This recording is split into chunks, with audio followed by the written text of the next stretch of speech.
The Ride Home Rants podcast is brought to you by Reaper Apparel Company. Reaper Apparel offers a casual line of superb fit, finish, and comfort. We design for those who refuse to die slowly and choose to live untamed.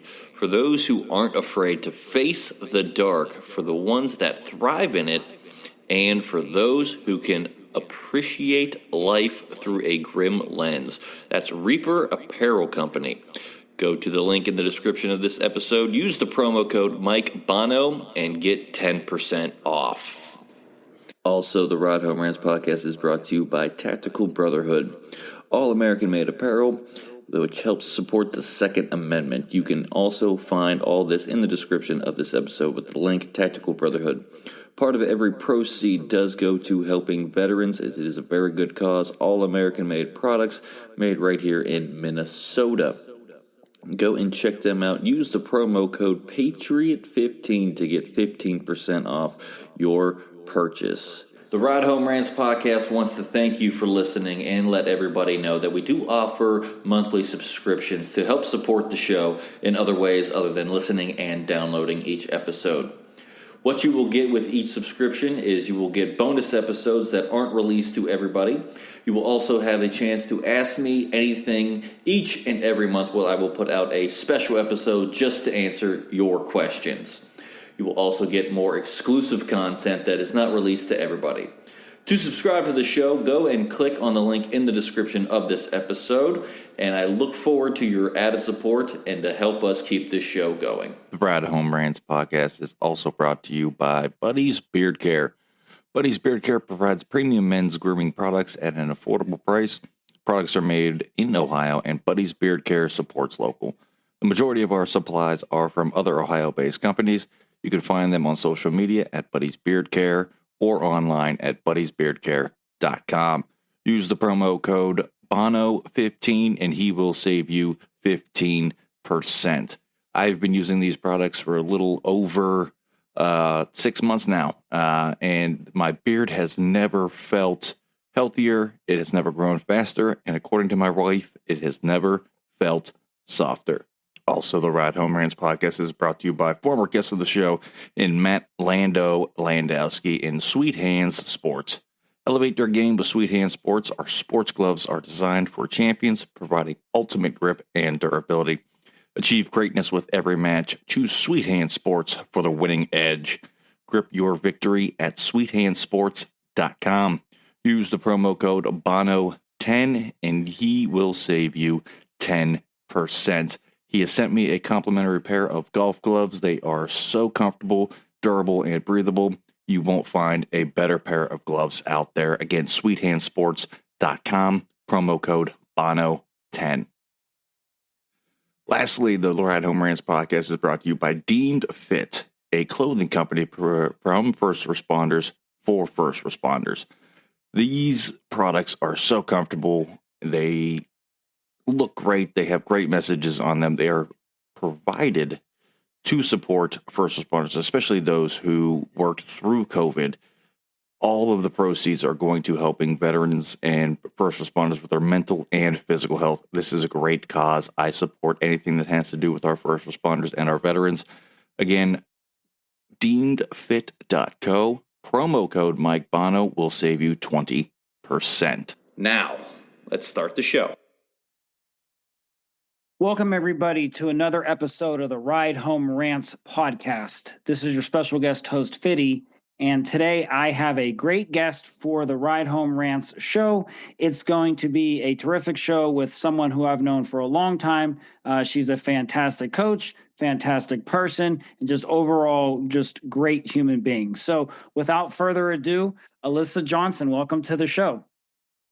Thank you. I'm excited to be here and look forward to chatting a little bit. And yeah, let's get started. Absolutely. So for the people that don't know you, kind of give a rundown. Where are you from originally? You know, I know all about you because we work together and we've known each other a long time. But where did you grow up originally and go to high school at? Yeah, so originally I'm from Easton, Pennsylvania. I went to Easton Area High School, which is on basically the Jersey border. So kind of East Coast originally, big Philadelphia sports fan, especially the Eagles, go Birds. So yeah, I really loved my hometown and the experience I get there and got from high school. So it's something I'm really prideful of and, passionate about. So was your high school like a big high school, small high school, medium size? I know sometimes those schools Mhm. on the eastern side of PA relatively fall in the large realm, but was your school the same way? Yeah, we were definitely like the one of the larger schools, I would say, in the area. We definitely competed in like the kind of the big school division. So like we were quad A or 6A, whatever they kind of do now, because I know it's fluctuated depending on sports. So yeah, pretty big high school. Now, for the people that don't know where like Easton is at, they may know like Philadelphia or York or somewhere over there. Yep. Where exactly are you close to that area at all? Yeah, so I'm about an hour and a half north of Philly, I would say, just Okay. right on like the Jersey border there. So Okay. Lehigh Okay. Very Valley is cool. what you'd probably like call the area. So I went to Lafayette College. That's right where Easton is. And then Lehigh, which a lot of people also kind of know, is about like 20 minutes in the Bethlehem area near me. Okay. Yeah. So that definitely makes sense. So you're right off of like the Interstate 80 corridor then. Not 78 you're is not like the main one, but probably that's okay. So if you're going over and up, okay, got yeah. it. Okay. So, it's always funny too. People don't realize when you talk about like Pennsylvania, how Mhm, historic Pennsylvania is in mhm. like the industrial revolution of the world. Yeah. And especially that middle part of Pennsylvania and eastern side. People know Pittsburgh on the Hmm. western part of the state, but they don't realize like Philadelphia and like the Bethlehem area and Hershey and where like Maud Chunk was, where Jim Thorpe is, and York and all those areas. They don't really realize how historic that part of the country is, especially in Yeah. Pennsylvania. So it's very unique when you talk to people from out there because they know it's Yeah. historic. We other people who may Yeah. not know don't know that. Yeah, Bethlehem steel is like a pretty big thing, out that way. I think if you're talking kind of back that time, it was like one of the leading steel producing, companies at the time. And kind of a random thing that like actually when I first got to Bethany, I was reading some of like the infrastructure there, like some of the steel poles that were kind of in the building. One of them literally said Bethlehem Steel Inc. So that was kind of a random you know blast from the past, kind of like hometown feel that I got at a place I didn't really expect it in little Bethany. So yeah, you kind of don't realize that. A lot of people don't know the Crayola factory is actually in Easton, Pennsylvania. So that's another thing that I have told people like growing up, the Crayola crayon maker, the thing where you used to put the crayons in and it would melt and then make one crayon. My neighbor had invented that. So those are kind of some random things that you don't realize go on there. But yeah, and now the like another thing is like the Sam Adams, like one of their breweries is actually in Pennsylvania. So I pass it every time on my way home. But for a while, Sam Adams didn't want people to know that they actually brewed some of their beer in Pennsylvania because it doesn't fit the stereotype. So yeah, there's a lot that goes on out that way. Yeah, it's just so interesting. And you just talk to people and like you talk about that. And like Hershey's chocolate was founded in Pennsylvania and Hershey Park and the theme park and all the cool things us people from Pennsylvania know, but Yep. not, not like super out there with other people knowing about Hershey. So yeah, Pennsylvania, Oh very yeah. historic place. So, and you gotta be happy with the Eagles, when this show Yep. airs they should hopefully be getting ready to compete for the Super Bowl, but Oh, the fingers next few crossed. days will tell. Yeah. Fingers crossed. um, It'll be a stressful one, I'm sure. yeah, and all us Italian people are cheering for the Eagles if we don't like them because of Nick Sirianni being a fellow That's Italian. So, yeah. so you kind of mentioned it. You finished at Easton, or you finished high school, grew up out there. You go to Lafayette College. Where you had a really, really good career as a soccer player. So, can you kind of talk about what your recruiting process was like? Why did you choose there? And ultimately, what was that time like during your collegiate athletics? Yeah. So I originally kind of wrote it off a little bit just because I was like, that's kind of my backyard. I feel like, I don't want to go that close to home. But I was looking at a lot of like higher academic institutions. I kind of wanted that balance of athletics and academics. So one of my high school like volunteer coaches, actually, he volunteered at Lafayette as well. So he was kind of a liaison for me a little bit in the recruitment process and had let me know, the coaches were interested. They had seen me play at a tournament. And yeah, I ended up going on a visit there. I went on a couple other visits, but ended up really feeling connected with the players. I think, that was something like times are a little bit different. So I remember them like after my visit, like writing on I think it was Facebook at the time, like writing on my wall, like following up with like how great of a visit it was. And then like randomly would reach out to me being like, oh, hey, like I saw you score a goal from your high school. Like somebody reached out to me because like the local, news like covers sports and obviously it's the same area. And they reached out to me then one time. And I just remember feeling like I wanted high academics. Like I thought the campus was absolutely beautiful. I thought I was going to get a really great experience from like the overall culture of the team and just the players I felt super, super connected with. And I didn't necessarily feel that connection on the other visits I went on. And so that's kind of like why I decided to go there. Overall, it wasn't necessarily the experience I was honestly hoping for. It had nothing to do necessarily with playing time and things like that, but I kind of just felt like the environment was not what I expected as far as like the culture and maybe how things were led. And so honestly, that's the one of the biggest reasons I went into college coaching as a profession. I had coached in high school. My high school coach actually had kind of, ran a local club, was the director of one. And so he was able to get me involved in that and kind of dip my toes in that way and really enjoyed coaching. And I'm super, super competitive. I know anybody in athletics will say that, but I feel like if you were to talk, my husband coaches, if you were to talk to a lot of our close friends, they would probably tell you I'm one of the most competitive people you'll meet, which is both good and bad. But I knew I wanted to be in sports, but then I think that overall experience is what really made me feel like I wanted to get into collegiate coaching to kind of give back and hopefully be that coach and create an environment that I didn't feel like I had, but I really, really had wanted out of those 4 years. Okay. And what did you ultimately get your degree in from your Yeah. undergrad? Yeah, I majored in psychology. So I had always had interest in like understanding why people are the way they are. I didn't necessarily pursue like the clinical route or anything like that. But I wasn't totally sure what I wanted, but I thought it was something that could maybe be like transferable and apply to a couple different things. So yeah. Okay. And if I'm not mistaken, is Lafayette in the Patriot League? Yep. Is that Yep. correct? Yep. Okay. One of the higher academic institutional conferences, if people Yep. don't know, in the United States. A lot of great schools in there, a lot of history there, Yep. and definitely a very, very historic and high academic Yeah. caliber league. That is for Yeah. sure. So Sure. you finish up your career, you graduate. You're 22 years old, and you got to figure out what you want to do for the rest of your life. And Yep. you mentioned about coaching. So, what was that next step for you after graduating? Just a couple years ago for yourself. Yeah, yeah. It doesn't seem like it was a couple of years ago now, but yeah, I mean, I knew I wanted to get into coaching, but I still had a couple other like things I was interested in as far as, I had an internship with a sports psychologist that I did where I did a little bit of graphic design and things like that, kind of a more creative outlet for me.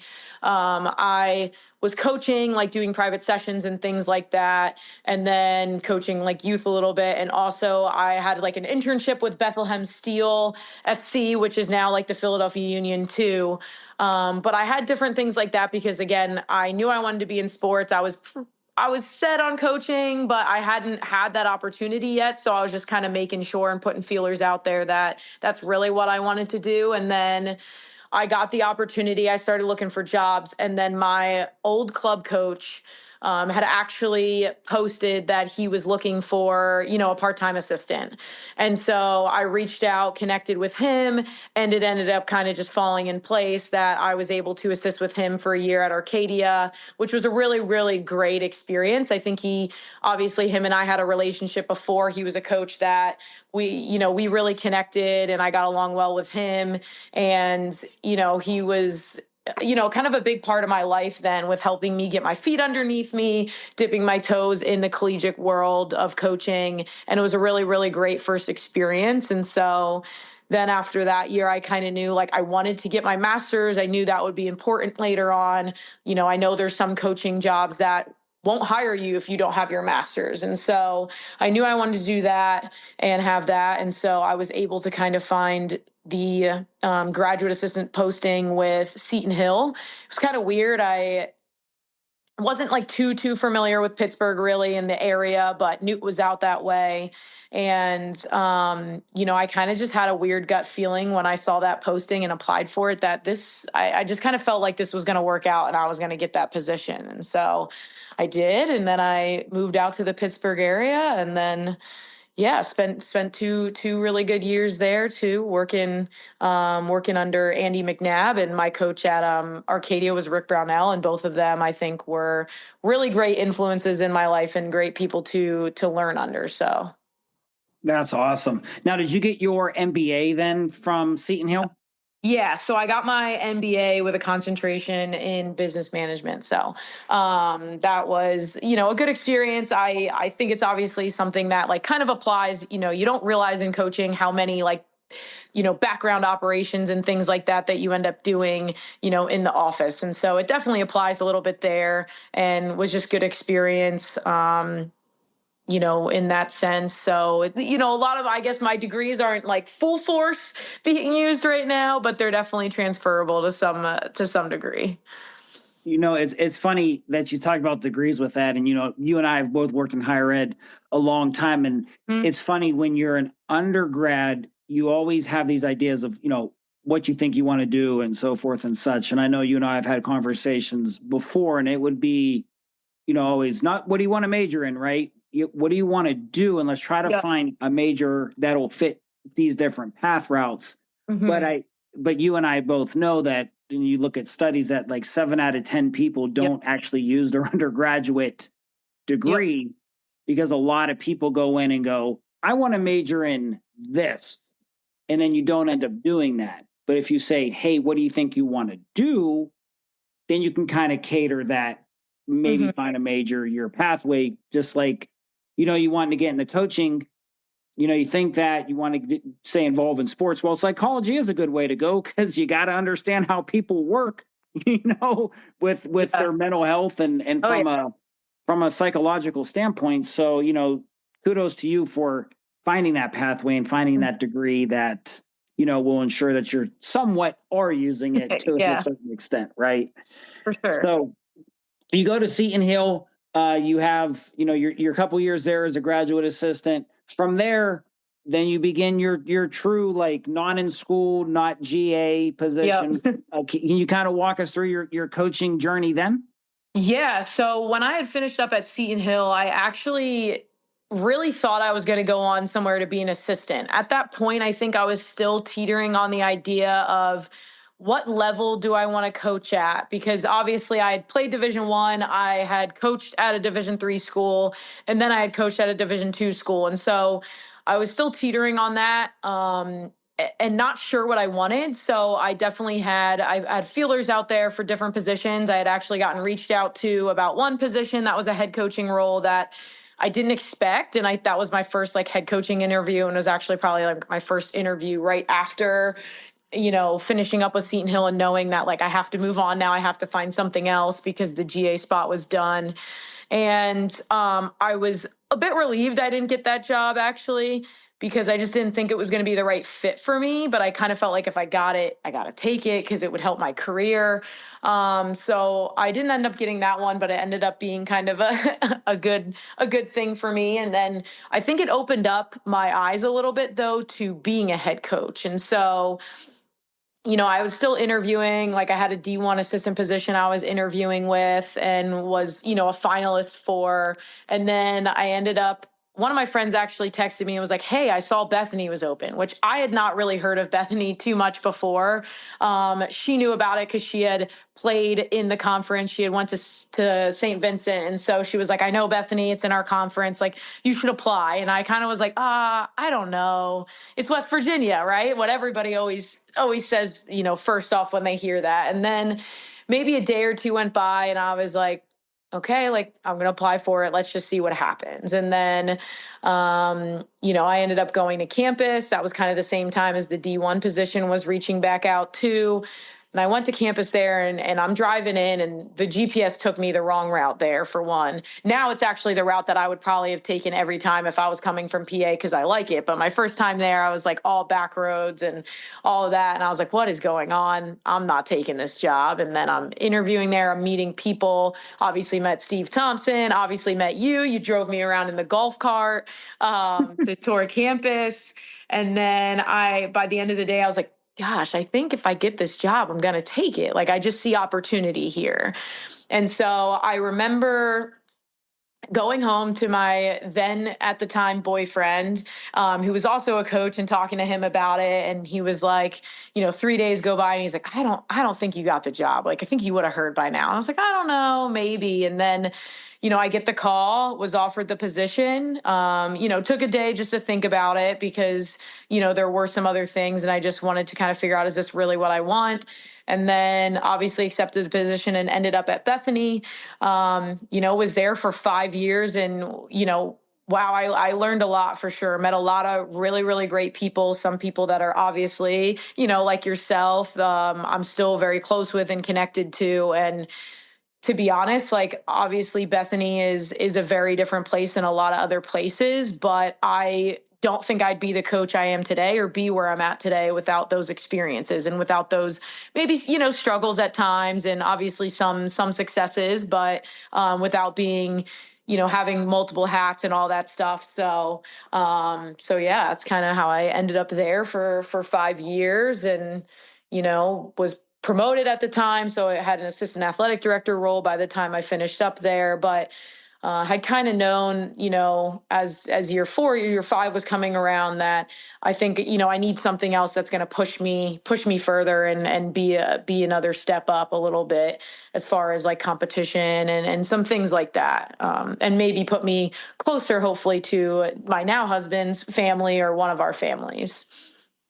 Yeah, absolutely. So, you finish up this run at Bethany. You're like one of the last people I think still there. After I left and Steve left for Baldwin Wallace and Coach Upton left and a lot of other people left. So, you then are looking for a new job. And you ended up at Case Western Reserve University here in Cleveland, Ohio. So, was there anywhere else you were looking at and interviewing, or is it like Case, or I'm going to stay here in West Virginia and be wild and wonderful, like the slogan? Yeah. So I think over my time at Bethany, there were some positions that reached out to me and expressed interest. But I wasn't really applying for jobs. So during that time, again, my now husband, we were dating at one point when I first got to Bethany. He then accepted a job in Nebraska. So we were doing distance for about a year and a half. And during that time, we went from dating to engaged. And then the men's basketball job actually ended up opening at Bethany. And we were just saying all of our prayers and, hoping that worked out. And he ended up getting the job at Bethany. I had applied for one job during that time that was in Ohio. But when he ended up getting the job at Bethany, I was like, we haven't been together. And we just literally got married. He ended up getting the job in March. We got married in June of 2023. And so I kind of pulled out and was like, I need, I'm always going to put my family first at the end of the day. And so, did that. And again, it was like the only thing that I really kind of sought out. And then Case opened, and I had actually applied for the Case job 2 years before when it had opened, and got an interview, but it was like a really, really quick timeline as far as they were moving pretty fast, and so didn't get an on campus or anything, but I was kind of like, it's okay. Like at that time I knew maybe I wasn't ready. For the position potentially. But it ended up working out really, really well, because that's then when I got promoted to assistant athletic director and I learned a lot. And then I was scrolling because, like I said, I was kind of interested in taking the next step, and saw case had been posted again. And I remember sending it to Brad, my husband, and being like, I can't believe this is open, like, and he was like, obviously you got to go for it. And I was like, 100%, it was a place that, from the outside looking in, right, really aligned with like what I was kind of looking for. I wanted to compete, at that point I had already decided, like, I want to stay Division 3. This is the balance I like. This is kind of the players and the impact that you can have on them, but honestly they have on you at this level, I think was just awesome, and what I was really looking for. And so when it was posted, I applied, and, the first phone call, I had, I'm big on gut feelings and that intuition a little bit. And I just had a really good feeling about it. And I kind of, I gave it my all. And, it was a really, really hard decision to leave my team. Honestly, that was the hardest part. Again, like, there were a lot of great people there I met and things like that, but I kind of had come to terms that I knew it was time to move on in that development, standpoint, professional standpoint. But the players at Bethany, like, I had recruited them all and had gotten really close with a lot of them. That was definitely the hardest part. But it is really nice, because I go back to Bethany now for my husband's games, and, I'm able to see some of them and check in, which is awesome. But yeah, that, when the case opportunity came around, it was, yeah, high academic, highly driven, individuals, both on and off the field, people that like want to really like get better in all aspects of life, and just want to be challenged in that way, in that competitive environment, but also while like uplifting each other, has just been, it's been awesome. And I'm super, super grateful to be here. And, it's been fun so far. No, that's definitely awesome. And, I think when you look at your playing career at, Lafayette, and then you look at, CWRU playing in the UAA, you're going to find that there's a lot of similarities there, right? High academic conferences, very good athletics. So, there's a lot of similarities of your playing days, of where you went, right, to your coaching days there now. So, what was your season like this past year? I know you guys had a phenomenal season, and, everything, but can you kind of tell our listeners what your first year like was there? Yeah, so it was overall pretty good. We finished 9-5-5, which was a little bit different than the previous 2-3 years, I think, as far as like record wise. If you were just on the outside looking in, there were some games we had our struggles for sure. But to be honest, I think all the struggles that we went through is only going to make us better moving forward. I think, we were definitely shifting some things up from how things were ran previously. Obviously, just being a different person, like, things are naturally going to be a little bit different in philosophy or whatever it is. And so I know that was an adjustment for everybody. It was hard for those players to go through a change, you know, obviously throughout the summer. It didn't allow for us to really meet until preseason for the most part. There were some players on campus, so that transition definitely, it's hard to do that in the beginning of your season and not have a little bit of kind of like that introduction phase. The spring would have been nicer, but that's not what the cards we were dealt. And so we were getting to know each other. Like, I'm getting to know them, they're getting to know me. And so throughout that, like, I'm trying to learn and trying to form these relationships with each player individually, and learn like how do they operate best? Do they like a little tough love? Do they need more positive reinforcement? Because every single player is different. And then they're also different depending on what their mood is like too. And same with me, right? And we're both, my assistant Ross and I, we're both kind of naturally a little bit more upbeat in some ways, and our energy feeds off each other sometimes. And so I know that can be a shift for some people, just depending, because I think my whole life, like playing soccer, I'm super competitive. I take it seriously, but I also think that I do my best when I'm also having fun in between.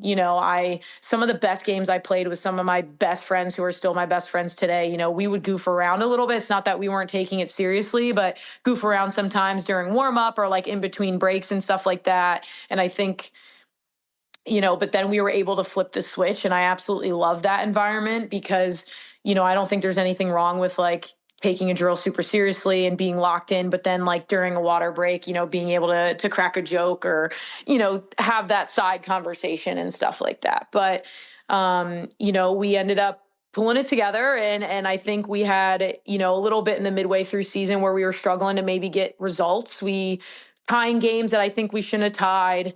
And I think everybody would probably agree with that. And I know we had to build through that, but we actually brought in Megan, who, she, has that mental performance background. She worked with both of us at Bethany and is now at Penn State. And we brought her in and had her start working with the team too. And I think that was something that was really impactful for us. I know the team absolutely loves her, and so that was something I think really really helped our team, and we were able to make it to the NCAA tournament. We won the first round game. We ended up losing the second round game to Messiah, who was a top 5 team in the country at their place, and lost in the last 70 seconds, which was pretty unfortunate, but we battled. And, we battled through injuries this year that kept some players out and, had to shift things around and figure things out. And the team was resilient in that. And I think, in all honesty, the way we ended, I think was at a really, really good point to build upon. So yeah, I'm excited for that. It left a little bit on the table that we're like hungry for more. So absolutely. It gave you that taste of success. Now you want the whole bite. Yep. Oh, sure. So, you kind of talked about it, the high academics and the things, all the great things going on with the program and all that. But, if someone was interested about Case Western Reserve University, they wanted to get a hold of you or just know more about the score of the program, where can they reach you? Where should they check out? Can you kind of go over those things with us? Yeah, of course. You can easily go to our, the athletic website for Case Western Reserve. Go to the women's soccer page. You can find my cell phone number, my office number, my email on there. That's probably the easiest way. We have ID camps, we have things like that. So those are also ways to kind of get seen and get right in front of us while also seeing campus. So those are probably the easiest ways. I apologize if I don't answer emails right away. I'm sometimes bad at that. So don't be discouraged if that's the case. But yeah, shoot me an email, give me a call, and we'll get back to you. No, absolutely. That's awesome. So how do you like being in Cleveland now? I know your husband's family is from there and everything, but how do you like living up here, in the great city on the Great Lake? Yeah, yeah. Well, I never stop hearing about how flat this state is compared to Pennsylvania. Brad loves to give me a hard time about, the differences, and he's very, very passionate about Ohio in general, big Browns fan. I'm obviously very, very passionate about where I'm from. So it makes for some interesting conversations sometimes, but I really love it. I know it's funny because I feel like sometimes there's this outside stigma that like Cleveland is like, why Cleveland, But being from the East Coast, being, very close to both New York City and Philly, like I love Philly. I like visiting Philly. I don't want to live in Philly. I don't really enjoy visiting New York City at all, actually. I just do it occasionally because I have, some close friends there. But I really loved my time in Pittsburgh. I think Pittsburgh and Cleveland, and maybe some Brown Steelers fans would not like me saying this, I think are very similar cities in some capacities, size wise, kind of what's there, and things like that. And so I really like it. I think it's not as crazy. Like one of the biggest and weirdest adjustments for me. So Brad's family is from the Olmsted Falls area, so west side of Cleveland, and obviously Case is on the east side. And I'm talking to them because I actually stayed with them for the first little bit until I was able to get on my feet and find an apartment that kind of fit, what I was looking for. And so that commute to work, I was stressed. I was like, how early am I going to have to leave in order to get to work on time? And they were like, oh, like the commute was like maybe 35 minutes. And they were like, oh, like probably 10, 15 extra minutes. And I was like, are you serious? Like there's no way. Like any other city, you're maybe leaving, I don't know, an hour ahead of time. But that is one of the biggest blessings for me because I am not good in traffic. So I love it. I think there's a lot to do here. I live in Tremont right now and I love my apartment. I'm able to, see the city when I, make my first turn off my street, and at nighttime it's beautiful. And so I think a lot of people maybe don't, throw some shade on Cleveland, but I'll stand by it. I like being here, so I'm happy. Yeah, I think it's a pretty unique city. We did a show back in the summer with some people from the Cleveland area talking about all things Cleveland, the Yeah. east side, the west side, downtown, the restaurants. So, it's a very unique place. I think Cleveland is one of the more unique places for food and like breweries and the wine country that we have here on the east side. I would say the only other place I've ever found probably similar to Cleveland as far as the food scene would be like we were down at Bethany, like that Wheeling, We're in, Yeah. and like Steubenville area with the diversity. So Cleveland has a lot of cool things going on. We got the beaches up here and stuff too. Yeah, So that was a wild discovery for me. It's just weird to me being on the East Coast and somebody telling me there's a beach in Cleveland, like did not compute in my head until, even seeing it and driving by, I was like, wow. So yeah, there's a little bit of everything here, honestly. there is, and there's really three well-known beaches. Edgewater Park, and then Menor Headlands, and then Fairport Harbors Beach as well. And for the people that don't know Cleveland very well, but that are going to be seeing the upcoming Superman movie when it comes out, it was actually filmed here over the summer, and actually it was filmed at Menor Headlands Beach as well. So there's all the people that don't know Cleveland's fun fact about Cleveland. So, well, Alyssa, we're getting down near the end of the episode, but we always finish the segment with the Fast Fitty 5. And it's 5 random questions brought to you by me. You've known me a long time now. Whatever, it's been seven years or whatever. So it's going to be 5 questions from me. You can elaborate if you want, or you can just give the answer and we can move on. Okay. So if you're ready, we can get into it. Let's get it. Okay. Question number 1. Is it weird if people go to bed wearing socks? I don't love it. I'll do it when it's really, really cold. So I'll leave it at that. I would say most of the time, yes. But okay. Number 2. Should people wash their hair first in the shower or last?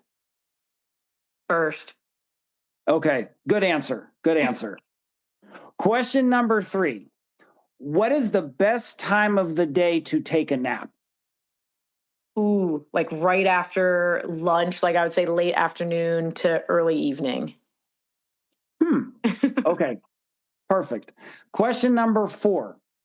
If you had to eat for a week straight, Chinese food or Chick-fil-A, which one do you pick? Chinese food. I hate Chick-fil-A. Everybody knows that. Oh. Okay. Well, I didn't know that. If you add sushi in there too, it's easy. Chinese food, Japanese food, put it together. Okay. Well, now all the former guests know of the show, and all the listeners know now you hate Chick-fil-A, and that means Alyssa will eat Chinese food for a week straight. Yep. All right. Question number 5, and what kind of fun one on this? Who's the person you admire the most? Probably my mom. Yeah, I don't know. I think she's one of those people that works super, super hard, but doesn't, like, you wouldn't always know it because she doesn't, like, get a lot of attention. I would say her, or honestly, it's going to sound a little corny maybe, but also my husband probably, because I see the endless hours he puts into his job, and obviously that correlates a lot to my job. So I appreciate that too. And he's made me a better coach because of that.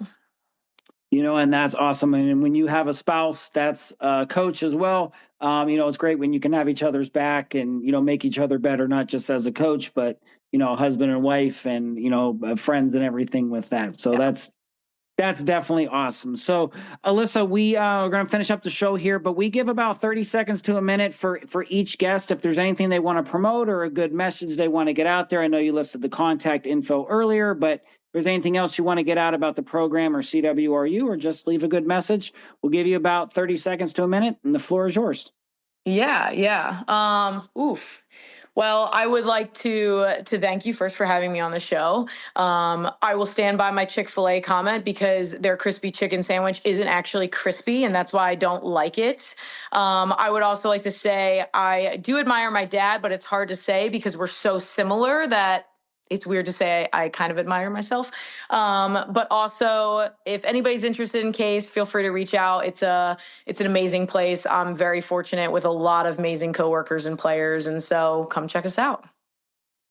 Awesome. We always love it when people leave us with a good message. So for all of our new listeners and our old listeners, thank you for tuning in. Make sure you peep all of the sponsors in the pre-roll and the post-roll. There's a lot of great small business owners in there that are supportive of the show, and we want to make sure we support them in their small business endeavors. As always, if you enjoyed the show, be a friend and tell a friend. And if you didn't like it, tell them anyways, because I bet they like it just because you didn't. This is Fitty signing off, and we will see you next week. The Ride Home Rants podcast is brought to you by W Energy. Energy drinks made for gamers, streamers, and podcasters alike. For gamers, streamers, and podcasters alike.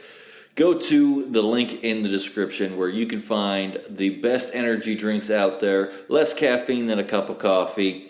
Also, no jitters and no crash afterwards. Use the promo code Mike Bono and get yourself 10% off. Also, the Ride Home Rants podcast is brought to you by my favorite sponsor of the show, and that is Shankit Golf. Golf apparel made for the everyday golfer. We might not go out and shoot a 6 under par. We're probably going to shoot a 6 over par, but this is going to give us the gear that's going to help us rocket on and off of the course.